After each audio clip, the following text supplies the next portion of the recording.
This is the Cedar Creek Church Living It Out podcast, a midweek reminder where we discuss key takeaways and principles from the weekend message to help you live out the truth that you matter. Welcome to the Living Out podcast. My name is Ben Bacher here with Marna Ward today. Marna, how's it going? Good, Ben. How are you? Good. We just had an exciting weekend. We finished the series At Your Best. We did. 5 weeks. How was it for you? It was good. This makes me think of those memes where it's like January is like 274 days. Like I'm on the 274th day of January because January is just one of those long months, you know? But I really enjoyed At Your Best. I really appreciate some of the deeply spiritual things that we stepped into that have these practical implications, right? I mean, when I think of just the timing thing of even being able to say at home, like I'm in the red zone, like 9:30 hits and you want to have some, like, I don't know, conversation about whatever, like I'm starting to go red here, people, you know? So it even infiltrated some of just our conversations and some of those kind of things. But yeah, how about you? Yeah, no, I agree. I think, I mean, I love our January series each year because it's kind of like a reset for this one to be like, hey, how are you going to be at your best this year? And it's not about, trying to do things, hard, I'm going to do this more, this harder, it's really trusting God. And I think this really helped me kind of settle in on that fact and really start my year on the right foot. I love that. I loved it. So this weekend, Ben had a fun kind of question for everybody. He said, what is the most deadly animal?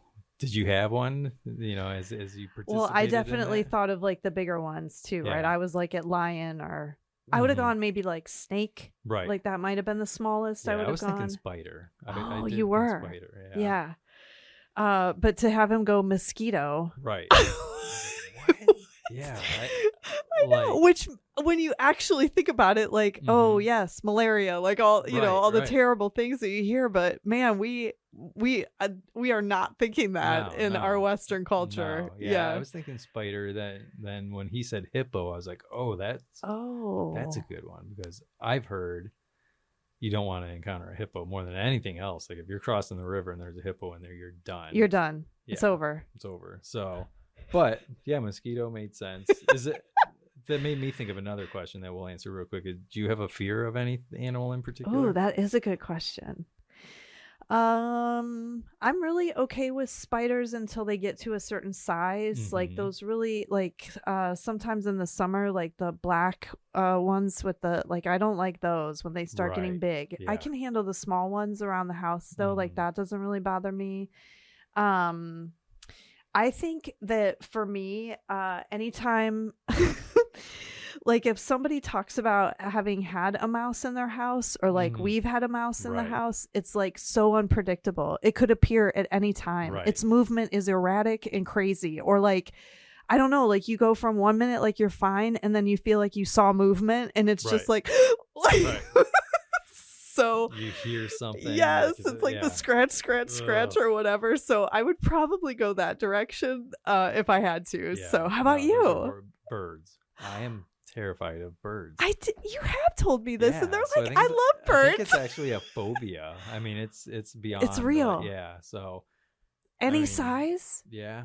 I mean, I feel like I'm overcoming it a little bit. Like if because right outside my front door, there's a kind of a tree bush thing, and there's red cardinals that will hang out in there. Okay. Then I've got another bush on the fence line that there was a bird with, a nest in, and I would have to walk right by it. Oh gosh, when you're mowing and stuff, I'm gonna do it. But I don't know. Yeah, that super small, not a dangerous animal, but for some reason, birds. And my twin sister has the same phobia, so something happened. Did something have to have happened? Yeah. Have you investigated this? Have you asked her? No, I haven't. We went to Disney World a few years back, and like we ordered the food and sat down, and there were these birds. Oh. They weren't seagulls. They were like some black bird with a hooked But beak they're hanging right everywhere. Oh. And the whole time we're sitting and eating, I'm just like looking around like, what? And finally I'm like, okay, we gotta we're go. going. So my kids, my oldest is now 9. She was probably 7 at the time. Okay. And then I had a 5-year-old and a 2.5-year-old, and I'm like, get your food, we're leaving. And so we're walking, and I don't remember saying this, but they'll repeat this to me, like just in, when they're messing around, they're like, walk and eat, guys, walk and eat. Because evidently that's what I told them when we were like leaving the table, walk and eat. You are so even keel otherwise, that to imagine you in that moment, like full, like it's just so unlike you. I'm taking charge. We are getting out of here. Our life's in danger. That's amazing. I do have to remember that, because I love birds. Like I love having them at the bird feeder. Like I don't even think about being afraid of them. So it's helpful. It builds empathy in me to think of you being afraid of them. Yeah. Yeah, I don't know. So anyways, really the point of Ben's talk was like, we often think it's going to be this massive animal that is the most dangerous or the most significant. And he said, think about what is powerful. A lot of times it's those small things that are the most powerful and that have the most significance. You want to talk a little bit about that? Yeah, I think this is really leaning into our culture, kind of a little bit of what we were built on. And I think no matter where you go, right? Like different world cultures value different things. And for us in Western culture in particular, and not that it is necessarily particular to us, but I think it plays itself out potentially stronger for us, is that more is better. Bigger is always going to somehow be better. I mean, go big or go home, like if you think about even sporting events or things like that, it's like, we sort of are almost obsessed with this idea of being able to put more people in a stadium or have bigger of this or, and I loved his examples of like, you typically don't sell your car to get a smaller car. It's to get the bigger car. It's to get the bigger home. And certainly there are practical reasons for those things that are great. Like, again, and nothing inherently wrong with any of that.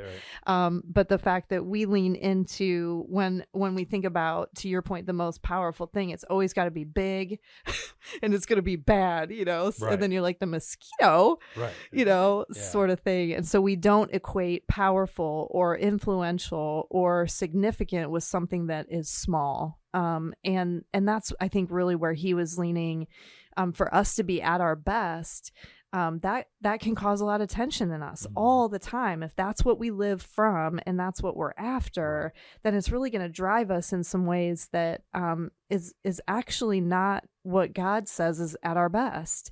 And that's that pursuit of, like, what are we pursuing in the midst of it? So I loved how he talked about that. Yeah, I can relate to the car thing right now, because as you know, I'm looking at it getting it. I have right now, my car for the last 6 years has been a 2007 Ford Focus, and it is basically like a high school car, and it's super small. But at the time that I was looking for it is a a little new high car school. I am going to confirm your high school car, it's in bright it. blue. Yeah, and I got it because a little old lady was selling it at the time I was looking for a car, and it was the right price, and it had like very few miles on it. Right. So you're like, cool, get me where I need to go. I had 2 kids at the time. Now I have 3 kids, and it's not working. So like you start looking, you're like, wow, I could have this. Or there's a car called a Kia Carnival. Okay. Which I'm not a huge Kia fan, but actually they've come a long way. But this Carnival for anybody who knows, like bucket seats in the middle. Okay. And I think it seats like 30 people or something. What? No. I mean, it's like 9 people, I think. But they turn around. They spin around, so you can like face each other in the car and have like a card table, almost like the old conversion. Yeah, I was gonna say, yeah. So you can play cards on the trip. And those are the best. So I'm like, I need that because it's massive. Yeah, and you can do all these cool things. Right. Even my response to you, like, that's the best. Get that. Yeah. So I mean, I think it's just all throughout our lives where we want the biggest, the best, the most significant, and then when it comes to like teams or to making a difference, we feel like, oh, I have to make a huge difference. Then if I can't, then it's not worth it. Yeah, it's a very all or nothing mentality that we fall into, right? That it is one, we start to go, well, I have to do more for God. If I can't do all of that, then I'm going to do nothing. And so we start to really weigh the significance of something based on how much we feel like it is or isn't in some grand scale out there. And that scale's wrong. Right. Yeah. It's just false. Yeah. We think, Ben said, we think the more we do for God, the more attention he's going to give us. Yeah. The more he'll be pleased with us, or think, wow, I love them more, or like, right. I have to do this in order to get his attention. Yeah. Which is completely the opposite of what his bottom line was. Yeah. And what the story in Luke 21, 1-3 of the widow's mite. You want to talk about that story a little? Yeah. So the bottom line was offer what you have instead of waiting for what you lack. And here we are entering into this story in Luke. If you can picture it, you're in a temple setting. So imagine the lobby of our church, if you will. And what was so different is it was like giving was very public. Right. So unlike our lobbies, and certainly you can give in them, but it was a display. It was meant to actually be something where people were given significance or not. Like it was a very external act in the sense of like, you're going to give out in this public place and everybody's going to kind of know how much you gave. And so the show of giving was as important as anything. Right. And I thought Ben's demonstration of what it would have sounded like and felt like and looked like was spot on, right? So you've got people who are watching, people drop in their gifts. And here's Jesus, who is now watching. And I don't know that this was always the case that people were watching, but certainly this was a very public arena. And there's no doubt that people were taking notes or making comparisons. And a poor widow comes up. She drops in 2 small coins. And I just want to read verse 3. I tell you the truth, Jesus said, this poor widow has given more than all the rest of them, for they have given a tiny part of their surplus, but she, poor as she is, has given everything she has. And so in that moment, as Jesus always does, he just turns it all upside down. Right. And in this extraordinary demonstration of how he feels about us, and just these reminders of it, is that it wasn't about the amount. It was about the heart behind it. And when you think about just the act of everything, that's what I loved, is then Ben sort of unpacked, what did that gift mean? It was so significant, but why? Right. And why would Jesus have said this? Yeah, no, I love the illustration he gave with that, when he dropped that big bag, it's just like a chunk. And then when he dropped the 2 little, mites, it was just like, ding, ding, ding, ding. Like, oh, wait, and for him to point out, what she really gave was pretty awesome. Yeah. The takeaways he gave, what do we notice from the widow's gift? I think there were 3 things that he pointed to. Yeah, he really pointed to significance, sincerity, and sacrifice as being these 3 things. And this is what I think is so extraordinary about Jesus, right? Is that unlike so many of the leaders of the day that would have been paying attention to the amount and what it sounded like and that sort of piece, here Jesus just cuts right to the heart of it. And through those 3 things, really that's where the bottom line comes out of, is through that first point of significance of being able to say, hey, if we offer all that we have, it's not about our surplus. It's not about an afterthought. It's not about the things that we typically think of. It's this heart that wants to give him everything that we have. And so she really demonstrates this. And Ben even leaned into Romans at that point, where it's like, this is what it looks like to give all of ourselves. So this particular verse in Romans 12:1-2 talks about to give your bodies to God because all that he has done for you, let them be a living and holy sacrifice.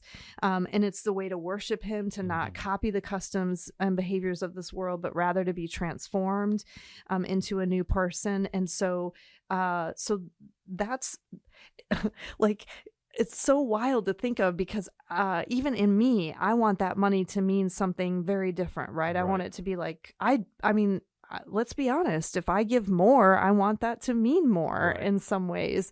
But if my heart's not right on it, and I haven't allowed him to transform me, if I haven't devoted myself to him, then will the money be put to good use? Yes, absolutely. But that's not That's not, I'm responsible for me and my heart for him. So, so I think significance is a huge piece of what we have to notice from the widow's gift. And it's, I just think, being in line, waiting to put your money in, or even if there was no line, you're just going up, and just the doubt that you can, allow to come up in your mind of like, this isn't worth anything. I'm just going to keep it, or I'm not going to give this because, other people are watching. I don't want them to laugh because it's insignificant. Yeah. I think a lot of times we think what we have to offer is insignificant, but obviously, Jesus, what he points out is the opposite. Yeah. So the second thing was sincerity. Yep.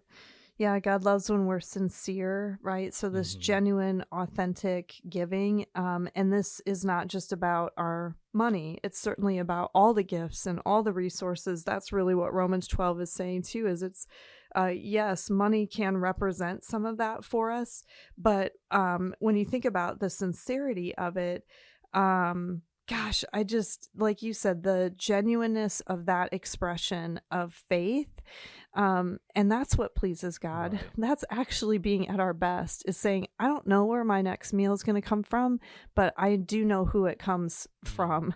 And so I'm going to give everything I have. So I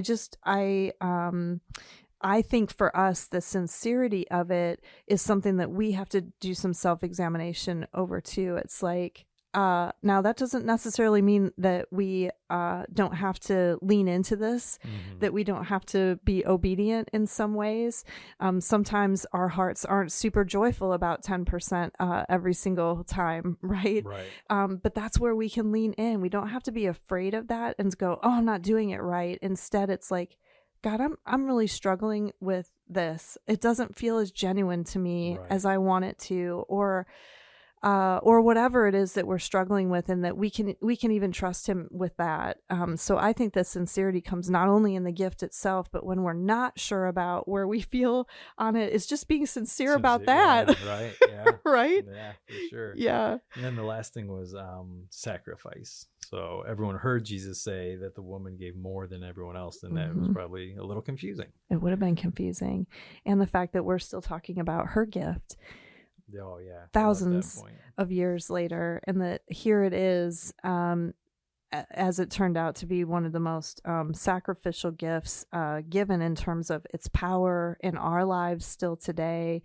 And I think when we give sacrificially, it does something in us. So it's not just the like, she felt it and, oh, that's so good that she felt it. But I have to imagine at some point, I hope all of us experience this, where it's like, when that sacrifice really means something to us, I think God does some of his best work in us in those points. It humbles us. It reminds us that it's not ours. And I mean this way beyond money. Right. All of our resources and our gifts and our time. And when all of it becomes a gift, when all of it's taken in gratefulness, then our lives and our hearts reflect that. Yeah, that's for sure. I think anytime we're in a position where we're not comfortable, where we're not relying on our own self to provide for us, and we're like, hey, I'm gonna sacrifice something and just trust that God's gonna fill in that gap.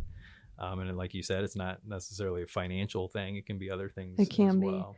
In fact, I think if you haven't been uncomfortable lately, then I have to challenge myself around this too. Like if I haven't been uncomfortable in a while, then I probably haven't been growing, and I probably haven't really been listening to him in some ways that I need to. So that's almost a warning, just in my personal faith walk of like, ooh, I've been pretty darn comfortable for a while. And I think grace is messy, and it's uncomfortable, and it's uncertain. And I'm almost positive that when I'm in that spot is when I'm in the most available to his will in my life.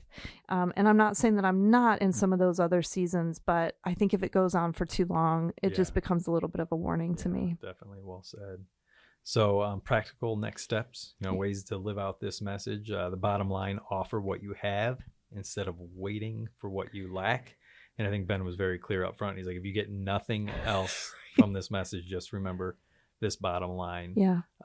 So beyond that, what are some other things? Yeah. So this At Your Best has really been so much about our purpose, and the ways that it can help us through no matter what it is that we're facing. So these Jeremiah verses about being in heat and drought, and in order for us to be blessed, what that all looks like. And so certainly completing Growth Track for us is a part of it. And is this, again, the end all be all? Will the heavens open up and your whole life purpose be laid out before you? Let us know if that happens. We'll share that story. Yeah, we will. But it is a process, and you have to start somewhere. And I will say, this over and over again, you and I are deeply involved with Growth Track.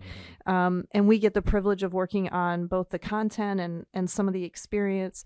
But every time I sit through one of those sessions, I go, oh my gosh, that's right. Like there's some reminder, there's something in there. And so if you have not experienced it, or even if it's been a year or two, I would just encourage you to go back through it, or if you haven't completed it, to complete it. And more importantly, that once you complete it, to actually start moving. So take those steps that you thought about taking, join the dream team, do the things that you were prompted to in Growth Track, that your life is going to get busy. Everything else is going to tell you that it's going to be too much, or whatever it is, or I'm not going to serve on that team because I don't have enough. It's like, start moving. I promise you that you will know God more when you start moving. Yeah, we were talking earlier about Steve and the story that he shared throughout this series with the videos, and he talked, I loved what he pointed out this week. He was like, was I ready to lead Growth Track? No, probably not. Was I ready to be in charge of Growth Track at the Finley camp? Probably not. I mean, he just pointed out, I wasn't necessarily prepared, but God prepares those he calls. And he's learning, he's growing, he took a step. He's moving, and you see the purpose that's coming from it, and just the life that he's right now living because of it. I think has been really awesome for our church to experience and hear from him. Yeah, I think it's such a reminder too that when we get in the game, we're not just on the sidelines, but we start to become owners, if you will. That something happens in us differently. That had Steve completed Growth Track, and he could have taken a million different steps, but he felt so prompted in that space around that because of his giftings and some of those things. For others, it's going to be our baptism team. For others, it's going to be prayer. For others, it's going to be kids. Whatever that looks like, there is something about getting in it and going, oh, this is actually what this looks like and feels like. This is what it feels like to be a guest on the weekend. And it changes. And we suddenly start to see God's work more in our life. And honestly, at that point, then it's like, no matter what I lack, I get to be a part of what's happening here. And it's a big mission. And I get to just be, let me be 2 widows' mites as part of that mission, please. Please sign me up, And so I think that's really our prayer, is that piece of it would be something that every single person in our church would step into. But that also pushes into what we believe, and that those Ben offered the declarations. That's a hard word for me to say. Daily declarations, to be able to say. And so those are on our message notes this week. So if you're interested in looking at them again, is that something that you do in life? Daily declaration? I haven't. No, I can't. I know I can't say it now. I made it all tough to say. Decorations. Declarations. I have not. I have some different practices, but not this particular one. How about you? At times, I know Craig Rochelle is big on these. Yes. Chris Hodges from Highlands pretty much does the same thing as Rochelle. Just those daily declarations of like, hey, I'm waking up this way today. I'm remembering who I am. I'm remembering who God is. Yeah. And this is what my life's about, And he talks about like being a husband and being, a child of God, and they're both pastors, so they talk about that too. So I love this idea of, hey, here the bottom lines are from this series. Yep. Let's turn them into daily declarations. I know. Now I'm sorry. Make them part of your daily life. So I thought it was a really cool concept. that we can do for I sure. do too. I'm definitely going to try it. I love I will reach for things that replenish the whole me. Because in the moment, it's easy for us to reach for the things that don't replenish. So they are both good reminders of the series, but also again, what it takes to be at our best. So those would be the two things: is just lean into purpose, get moving if you aren't, join the dream team, be a part of what's happening certainly here, because what's happening here really impacts our Monday through Friday. It's not just about the weekends, but also to really lean into these I am statements and what God has for us. And that's how we change our thinking, right? So back to that Romans verse is we have to transform our minds, and that's every day. So there's no arrival point on that one. Yeah. Well, very good. Thanks so much for talking through this weekend message. We hope it has been a great reminder for you as you live out this week. And before we wrap up, I want to talk about next week. Next week is Preach Off. Oh my gosh, I can't wait. Such a fun weekend. It is a fun weekend. I think it's a lot of fun in the auditorium. There's some great lessons and truths that will be shared in a very fun way. Yeah. There's also lobby experiences. So each campus will have some games and some things to do in the lobby that will be fun, not just for the kids, but for adults too. I think South Toledo said something about inflatables, maybe. I don't know what other campuses listen to doing, this. This is what's kind of fun. We should go to all of them so we can see. So definitely be thinking about that. Think about someone who maybe wouldn't be open to coming to a weekend service normally. This might be something you can invite them to, that they would come and check it out. Would be pretty awesome. Do you have any Super Bowl predictions? Ooh. Do you know who's playing? I know who's playing. I listen to sports radio. I know who's playing. I mean, how can you not root for the Bengals and live in Ohio? I'm like, that feels sort of like, but people are Michigan fans and live in Ohio. So, but I would it would be super fun to see Cincinnati win. Yeah. Do you think they will? I don't know. I mean, like, for our listeners, I listen to sports radio, not because I actually like sports, but I just love the banter back and forth. And it seems like, I don't know.